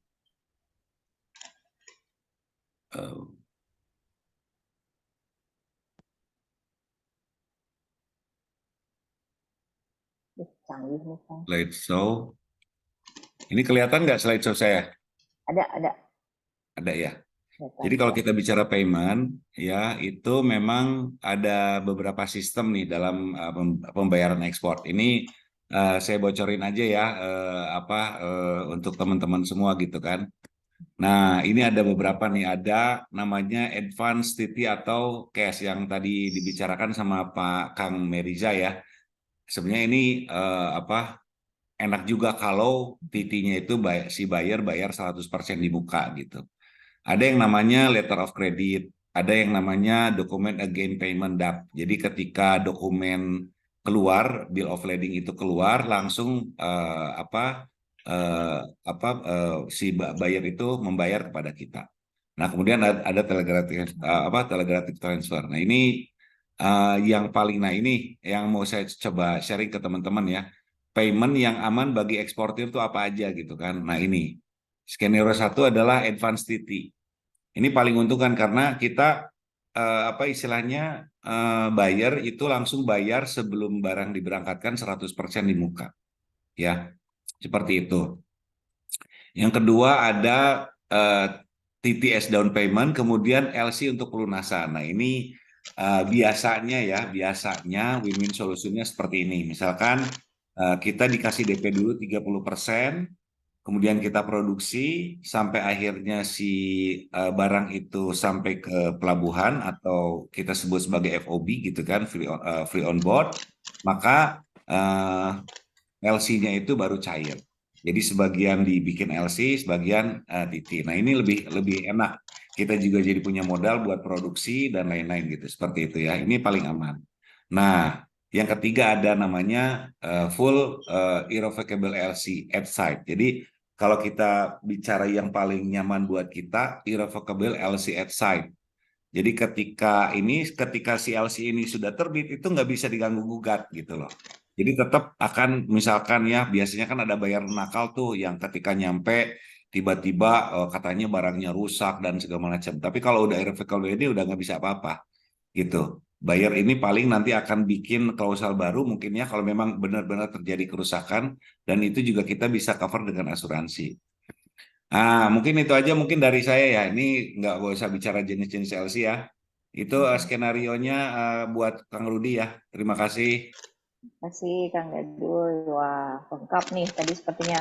Kang Rudi bagaimana? Udah jelas atau masih ada yang mau ditanyakan? Enggak. Izin Pak. Kalau tadi bahasanya advance TT itu sudah 100% ya? Iya Pak. Advance itu 100%. Jadi kalau misalkan yang tadi Pak Meriza pernah alamin itu mungkin titiknya setelah barang nyampe mungkin. Saya juga ini. Mungkin Betul, gitu ya Pak Meriza dulu ya. betul. Karena basisnya dulu karena udah terlalu percaya kan. Iya. Gitu. Jadi kan itu yang tadi lemah kan ceritanya di mitigasi risiko ya Kang Herman. Betul. Karena kita ngerasa oh dia orang kedutaan kan gitu ya Kang ya. Nah itu waktu Iya. itu atasan saya udah ngerasa wah masa dia bohong gitu ya gitu. Nah jadi nah itu kan Taunya ya tetap juga begitu ya, tetap bermain juga juga gitu mereka. kan. Betul. Jadi kan Iya. tadi konteksnya manajemen risiko inilah satu kesalahan besar yang pernah dilakukan dulu gitu. Nah kalau yang advance tuh enak banget. Cuman kan untuk mendapatkan itu nggak mudah ya kan. Ya nggak mudah. Saya Kepercayaan ada buyer. satu ini Kang, satu binaan di Tasik ya, itu Yap. Kelom Gelis, itu ekspor Yap. ke Jepang. Nah itu Yap. advance TT. Jadi karena saking percayanya justru mereka percaya dengan kita. Halo. Jadi Jepang itu langsung ngasih misalkan belum mereka karena memang barangnya bagus dan segala macam ya. Akhirnya mereka percaya begitu aja gitu, ngasih sampai 100% di depan. Tapi mereka terus pantau gitu loh dari Jepangnya sendiri datang ke Indonesia. Jadi kalau misalkan memang buyer itu benar dan segala macam, sebelum shipment juga mereka akan ikut quality control juga gitu loh. Gitu. Gitu kan. Itu titik ideal ya kan. Betul, itu titik ideal itu. Yang harus kita capai. Betul. Gitu. Mungkin agak susah juga ya Kang Mau tanya mencari lagi, Pak. advance TT ini ya. Buyer yang Mau seperti tanya itu. lagi? Ya, Kenapa Pak Rudi ya? Kalau TTS down payment itu persentasenya biasanya berapa ya Pak ya? Biasanya kalau down payment ya? Iya, TTS down payment tadi. Nah, itu tergantung kalau misalkan biasanya gini, kalau buyer itu serius, Kang, itu pasti datang ke Indonesia dulu. Dia akan mempelajari juga tentang karakteristik kita juga gitu. Jadi kita ini benar nggak serius, kemudian juga perusahaannya benar nggak, terdaftar nggak, dan lain-lain. Nah, ketika mereka percaya terhadap kita dan kita juga jadi kan kita juga harus building trust juga dengan buyer ya. Jadi building trust dengan buyer, kemudian pada saat sudah terjadi building trust, biasanya kalau kita sudah dapat chemistry-nya tuh mereka keluarlah DP 30%. Dan setelah itu ya tinggal tunggu gitu loh, barang jadi. Dan mereka biasanya kalau benar-benar si buyer itu serius, itu akan terus mantau di Indonesia gitu loh, datang. Gitu Kang. Ya, Saya makasih soalnya informasinya, Pak.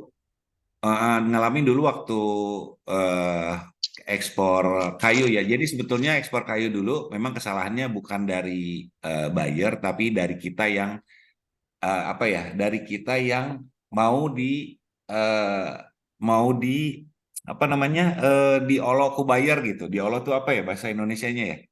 Hah? Dirayu, Dirayu lah, dibujuk, dirayu dibujuk gitu. ya. Jadi Dirayu, dulu dibujuk. itu kami kirim kayu daru-daru, Kang. Daru-daru itu memang kayu sangat mahal yang wangi gitu. Nah, tapi di dokumennya waktu itu udahlah dokumennya masukin aja kempas. Kempas itu kayu biasa gitulah istilahnya gitu. Nah, ternyata pada saat mau dikapalkan, kenalah dibongkar si kontainer kita. Akhirnya ketahuan bahwa itu tidak sesuai dokumen, ya itulah. Akhirnya berurusan dengan pengadilan waktu itu. Gitu. Ya kesalahannya dari kita mau dirayu lah istilahnya gitu. Dan memang jadinya ada profit juga gitu ya, karena kan waktu itu pajaknya nggak semahal daru-daru ya, kalau kita mau ekspor gitu. Nah itu kejadiannya tahun 2000, tahun 99 kalau salah, sebelum 2000. Saya waktu itu udah ekspor kayu waktu itu, gitu. Profitnya lumayan sih waktu dulu sampai kebeli rumah di Dago gitu, tapi habis lagi sama kayu juga. Gitu, gitu Luar kan. biasa nih. Iya, iya, iya. Mangga dilanjut Kang, Kang Meriza. Ya, baik. Nah, konteks yang sampaikan Herman tadi adalah konteks mitigasi risiko ya, teman-teman. Jadi, mitigasi risiko itu luas sekali gitu. Tidak hanya risk finance, tapi juga di marketing. Ya, kegagalan kita gagal membangun reputasi tadi masih susah. Kegagalan kita di bisnis proses, terlambat, barang,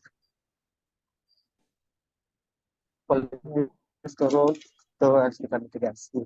Keselamatan apa mitigasi risiko kerja kita akibat karyawan kita yang cheating itu harus dimitigasi. Nah, jadi teman-teman bagi saya itu nggak cuma sebagai fungsi manajemen, tapi jadi mindset bagi kita. Ya kalau boleh bilang curiga selalu gitu. Nah, ini gimana Pak? Ini kenapa nanti jika titik-titik maka gitu. Itu adalah hasil pada berpikir kritis ya. Nah kita dituntut untuk selalu berpikir kritis. Itu Tevi.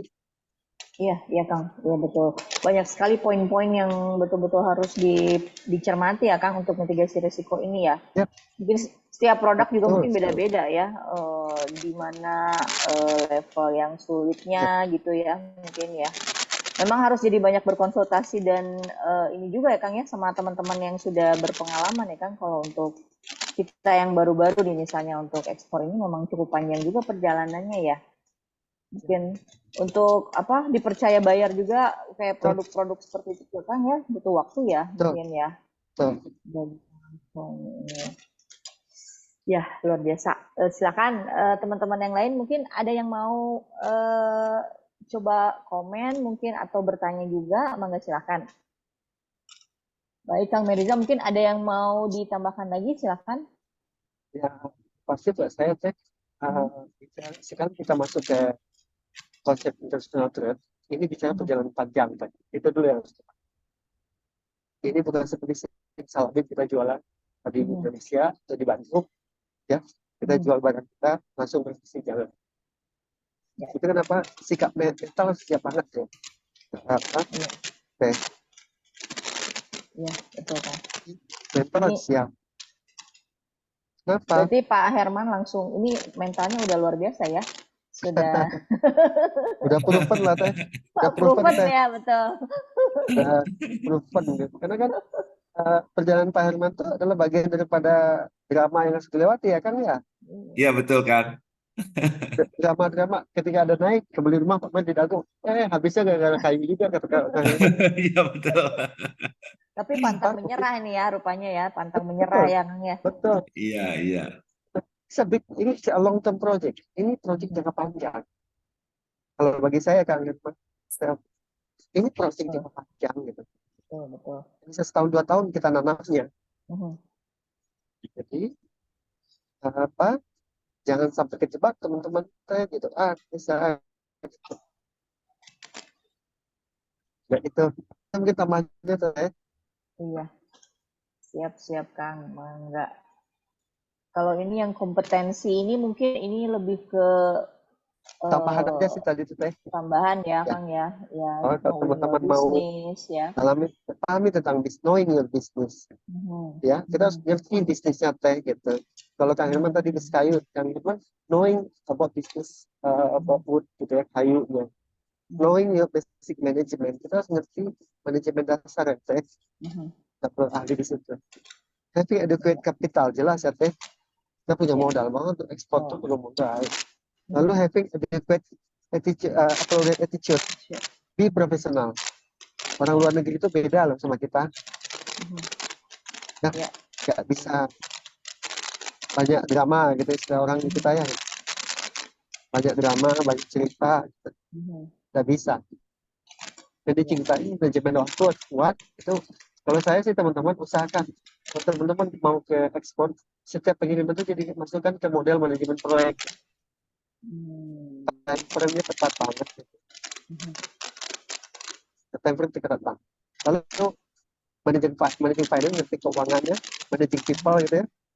Harus manajemen customer marketing gitu. Next, Kang Noval. Kang Noval, punten. Nah, knowing how to compete ini penting sekali ya teh. Sama eksportir gitu ya, yang dalam kita sendiri atau luar negeri jelas. Ya di situ persaingannya berdarah-darah lah istilahnya gitu. Pemain luar negeri juga sama kan gitu. Berarti SOP, punya SOP teh dalam hal bisnisnya, digitalisasi, risk management tadi saat ketemu lagi teh jadi tidak hanya mindset tapi jadi kompetensi, inovasi, terakhir legal. Ya. Itu aja. Nah, boleh lanjut Kang Noval. Karakteristik teh. Kalau saya sih integritas ya teh. Ketika jadi eksportir integritas kita ya enggak gitu. Walk the talk-nya penting sekali. Jujur, disiplin, ulet, komitmen dan tanggung jawab, pantang menyerah dan ikhlas dan selalu berserah diri pada Allah. Itu teh. Tentunya itu ya. Itu jadi karakter kan teman-teman. Khususnya integriti sih teh. Buat kerjasama sama orang luar negeri, integriti itu harga mati buat mereka. Lanjut Kang. Ini konsep bisnis ya. Ini lewat aja nih Kang. Ini udah sangat teknis, pasti udah pada next Kang. Nah ini teman-teman, ini yang teman-teman pahami konsep bisnis. Nah ada konsep bisnis namanya global teh di bawah tuh eksternal. Ini harus kita pantau terus ya, global, eksternal global. Ini harus hubungan dengan bisnis yang benar. Lanjut Kang Noval. Manajemen. Nah, bagi saya, kita orang mau go ekspor kuat manajemen. Saya nggak perlu saya bahas di sini karena Teh Mega minggu lalu udah bahas ya. Ya. Lanjut Kang. Wah, selesai Teh. Nah, iya luar biasa. Selesai Teh. Wah, ini memang ilmu yang kita dapatkan nih Kang dari pertemuan ke-6 ini Kang. Kang Riza ini kita sudah ke-6 nih. Jadi kemarin itu memang beberapa ilmu tuh udah memang sudah cukup banyak dikeluarkan juga dari teman-teman ya, baik itu dari teman akademisi pun ya, maupun memang praktisi-praktisi di bidang ekspor. Jadi Kang luar biasa nih, alhamdulillah nih Kang Meriza bisa menjadi narasumber kami malam ini, luar biasa nih. Gitu Kang, hatur nuhun pisan. Sambil di travel, maaf ya. Iya, kita appreciate loh Kang, ini sampai di perjalanan, sampai punya waktu ya Kang Dadu ya. Betul, luar betul, biasa betul. nih, benar-benar Kang Meriza ini Tapi banget ya. benar loh, itu jadi mengingatkan lagi kita loh tentang manajemen resiko tuh betul. Jadi saya Iya. juga ya kadang memang itu sering terlupakan karena saking semangatnya ya.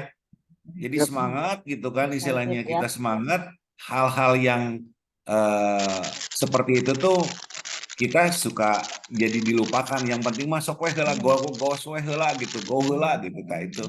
Itu tuh sebetulnya resikonya juga besar juga kalau misalkan udah tengah jalan mau mundur nggak bisa, maju juga takut salah langkah lagi kan gitu kan. Pastinya. Iya. Betul. Gitu. Dan itu kembali ke mental juga ya. Kalau udah sampai kita seperti Kang Daduy kemarin experience-nya sampai ini ya Kang ya. Itu kan mental pasti udah keblok juga. Aduh, ini udah udahlah nggak Betul kan? jalan lagi gitu kan ya. Bisa sampai kayak gitu ya. Nggak Ya dilanjut. memang Nggak akan akhirnya kita nggak jalan lagi di kayu nggak akan karena jalan memang lagi. waktu itu kan saya bareng sama kakak saya almarhum ya sampai waktu itu masuk ke dalam gara-gara itu gitu dan habislah semuanya lah pada saat itu gitu. Tapi Jadi bagusnya mencari memang peluang lain ya Kang ya. ya Peluang lain kayak rayuan gitu. rayuan tuh juga ternyata juga kita harus dilihat resikonya juga. Iya. Karena kita udah ngerasa deket gitu, udahlah nggak apa-apa kayak gitu kan. Sekali pernah lolos, yang kedua kali ya tetap kena gitu. Jadi harusnya memang kita tetap sesuai jalur lah istilahnya gitu. Jangan Gitu. sampai menyimpang ya. Jangan sampai menyimpang betul. Jangan terbujuk rayuan gombal atau Kang Daduy ya. Benar itu bahaya etik itu. ya. Itu yang bisnis etik ya Kang Firman. Iya, Etika betul bisnis ya. betul. Pada etika bisnis Betul. ya. Memang pakemnya itu Gitu. sebenarnya sudah ada ya. Jadi kita jangan keluar jalur Yap. juga ya Kang ya. Itu harus kita memang Kadang-kadang marut step-stepnya. tuh teh. Ya, Iya betul betul ya betul. betul ya. Kadang juga Melihat kan apa memang margin juga ya. kita nggak apa ini juga ya. Kadang juga kan gini ya. Kalau kita bicara aturan main di Indonesia lah gitu ya. Yap. Kalau kita bicara aturan main kan memang kalau kita bicaranya kayu itu juga izin-izinnya kan cukup mahal juga gitu. Yap. Nah, akhirnya banyak juga dari eksportir ini yang akhirnya memainkan HS code Kang. Yap. Jadi harusnya misalkan HS code-nya ini unsurnya kayu, karena kayu ini mahal izinnya, sehingga dimasukkanlah unsur lain seperti karet dan lain-lain. Dan itu memang akhirnya yang muncul HS code karet itu lolos gitu.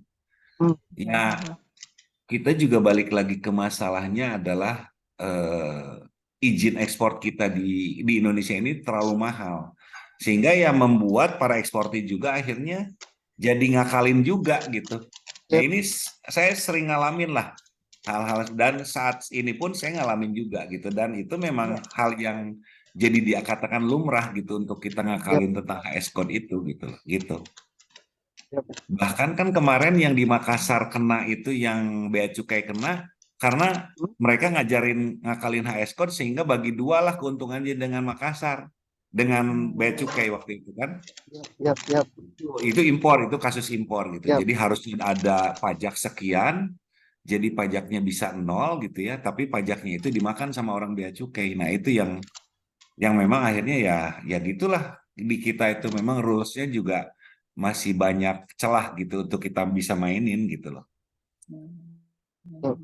Nah itu secara resiko manajemen resikonya gimana Kang?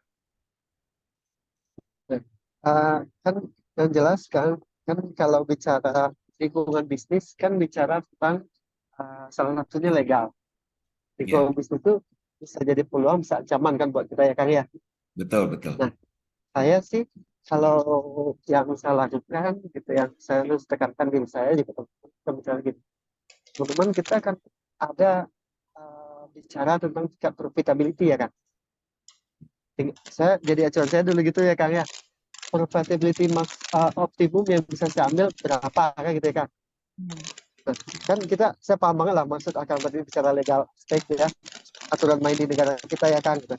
Iya. Dua isu yang saya ambil, yang pasti tingkat profitability target yang saya ambil dan itu harus apa ya, normal gitu ya.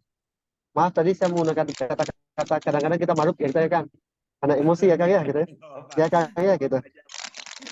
Kadang-kadang ya kita kejebak sendiri. Maka jangan kayak gitu. Kadang-kadang Robert Kiyosaki juga menyatakan, atau Warren Buffett bilang ngajarin kita gitu. Musuh terbesar buat orang berbisnis apa? Emosi kan? Iya betul. Ketika dia udah emosi, logika hilang. target kita cukup 20% laba dan cukup udah aman gitu ya. Tapi ngeliat peluang nih bisa jadi 30-40 gitu. Maka seringkali kita ingin mematahkan logika kita kan gitu. Nah, yang kedua adalah dari sisi etika etika bisnis. Nah, di mana maksimum celah-celah yang bisa kita pakai, tapi risikonya di mana kan, mitigasi risiko kan di situ ya Kang. Nah, mungkin itu pendapat saya Kang Herman. Karena banyak banget kan di kita gitu. Poinnya di sana. Oke, Itu oke. mungkin pendapat saya Kang. Ya, hatur nuhun pisan Kang. Mohon leres. Mohon. Itu. Iya. Mangga yang lain bisa ada yang mau nanya. Ini keren nih, ininya nih ilmu-ilmu tentang manajemen resikonya nih. Saya lihat juga ada Bu Gita, ada yang lainnya yang memang akan siap-siap ekspor tuh ke Dubai ya. Bisa mau tanya tentang resiko, Bu Gita? Mangga nih ada Bu Gita hadir ya Kang hari ini ya. Ya. Assalamualaikum.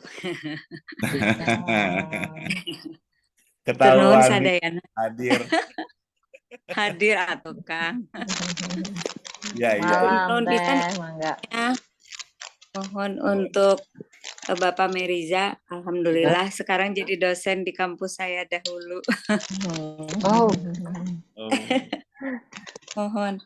Tapi tidak ada pertanyaan sih, menyimak saja karena banyak ilmu-ilmu yang sudah didapatkan dari tadi jam 7:30. Mohon hatur nuhun pisan. Siap, mohon. Tah, Kang Ep tah mau naros tah. Mangga Kang Ep. Ayo Kang Ep, Mangga. Alah kepencet.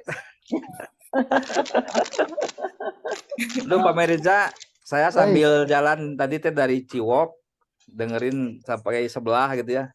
Luar biasa ini materi yang disampaikan. Ini nyambung dengan tadi ada yang bertanya, mungkin saya ikut sedikit menjawab yang di chat ya. Bahwa di situ harus ada tahu ilmunya gitu ya, tahu ilmunya tentang ekspor ini gitu. Nah, ini oleh karena itu kenapa EXA berdiri itu adalah di situ ya Pak Dadu ya. Tujuan kita membangun EXA itu adalah supaya teman-teman yang berniat untuk ekspor ini tidak sampai menjual burung ke ucing gitu ya. Apa sih kucing dalam karung apa ya? Betul. Atau burung dalam sarung ya, gimana? Jadi maksudnya adalah ini sedikit menyampaikan pada teman-teman bahwa EXA Exporter Academy ini memang dirancang, ditujukan adalah supaya teman-teman siap untuk ekspor. Tidak hanya bagaimana cara ekspor, tapi juga mungkin ada juga teman-teman yang justru belum paham bagaimana menyiapkan usahanya gitu ya, menyiapkan bagaimana tadi manajemen produksi, manajemen SDM gitu ya. Karena saya melihat itu kendala UKM itu biasanya kan begitu dapat barangnya bagus, ya berkualitas. Begitu ditanya kapasitas mulai AIU kan gitu, sebulan sanggup berapa? Udahlah gitu ya. Jadi banyak kendala itu juga harus dijadikan bahan perhatian teman-teman bahwa manajemen produksi gitu ya. Tadi juga ada disebut dengan bahan baku dia harus bagaimana gitu, jangan sampai kita dapat pesanan banyak bahan baku nggak ada gitu ya. Jadi harus benar-benar dipersiapkan dengan baik gitu. Ini bagus sekali nih Pak Meriza, harusnya nggak cuma sampai di sini nih Pak Daduy. Ya, itu tuh tadi ada yang minta itu tuh Bu siapa ya tadi ya Bu Rini tuh. Ya, jangan sampai berhenti di webinar doang. Kita harus ada kelasnya ini. Resiko ekspor cina tuh. Betul ini. Iya, ini betul. keren nih kalau ada dari Pak pembahasan itu Meriza juga nih, luar biasa. Iya. Ya, itu sih tambahan dari Gitu. saya nih buat teman-teman juga. Pak Meriza, terima kasih nih udah Sama-sama. Ya Pak, aduh. Sama-sama. Keren banget ini ya. Mangga dilanjut. Iya. Mangga Kang Meriza. Dulu sempat saya Halo? Ya.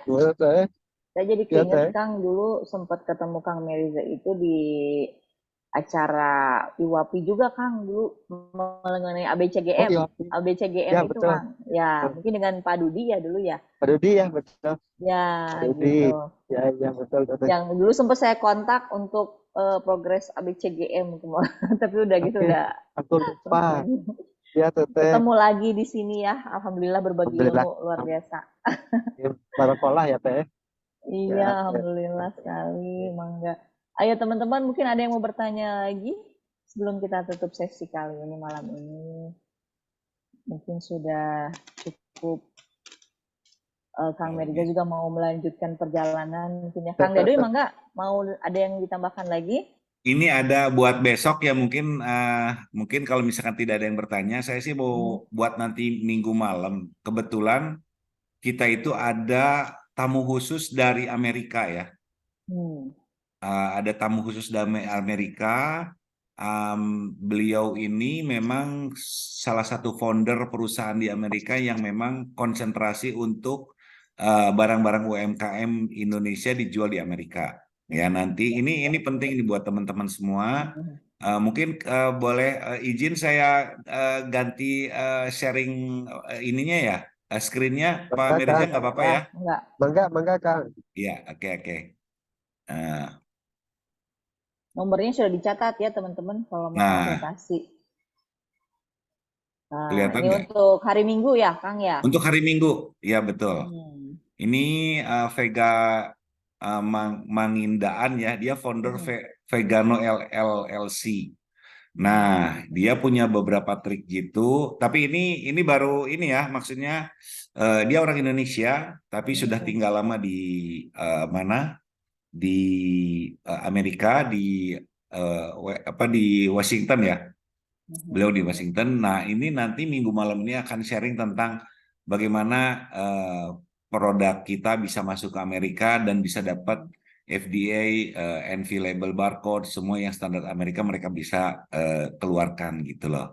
Nah, ini penting nih buat teman-teman yang ini saya promote banget ya. Makanya kemarin kita minta katalog-katalog dari teman-teman semua karena memang ini salah satu program yang berbarengan dengan Indonesia in Your Hand gitu loh.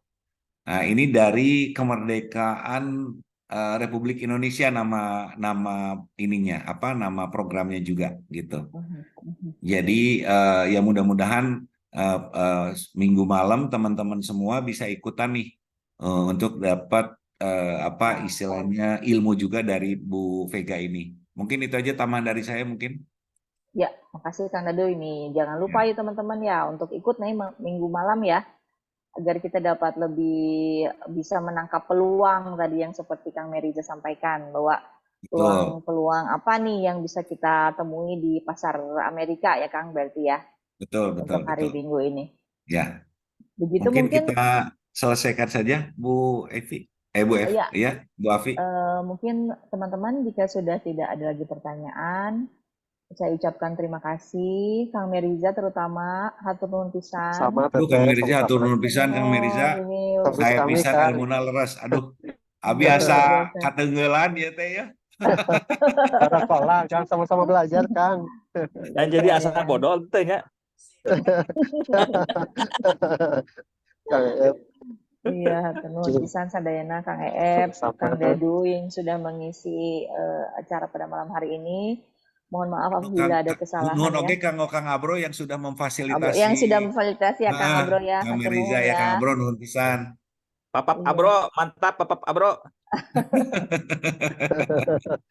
Iya.